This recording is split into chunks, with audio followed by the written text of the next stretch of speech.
We are going to be focusing specifically on one piece of evidence that we have found corroborates what we firmly believe to be a web of corruption within the Ministry of Health. And in this instance, it concerns a neurosurgical drill. Attention was first brought by Senator Lambert Brown in January, where he questioned the expenditure of $31,500,000 on a single neurosurgical drill. The Southeast Regional Health Authority denied that the price was inflated and that this was a reasonable price for a quality drill, the first of its kind in Jamaica and possibly the only type in the Caribbean. I reiterated that call for that the justification of that expenditure because all research pointed that this drill should have been procured or could have been procured at a much lower price. Following a meeting with the SARA chairman, I had to call for his resignation based on his stubborn defense of what was a flawed procurement process. I saw the procurement documents.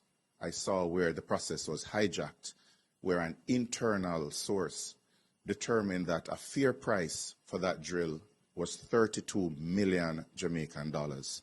So purchasing it for 31,500,000 was a discount to taxpayers. The minister, returning from his overseas trip, continued a strident defense, putting out several videos that are still available to be viewed online, in some instances ridiculing and mocking me and my accusations. But we do have evidence that this drill is only the tip of the iceberg of corruption within the Ministry of Health.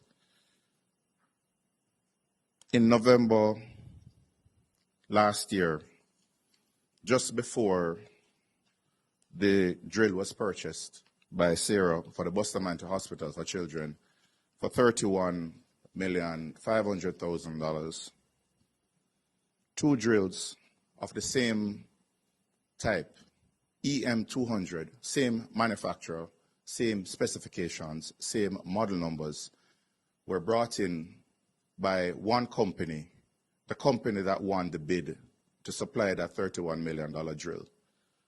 On their customs declaration forms, accompanied by an invoice from the manufacturer, we see that it was not a new drill. They were refurbished drills with a purchase price of $1,600 US. That was the declared value, and they paid $90,000 in customs fees, bringing the grand total, landed the same drill, model number, specifications, landed in Jamaica, cost nowhere close to $31 million, but 250,000 Jamaican dollars.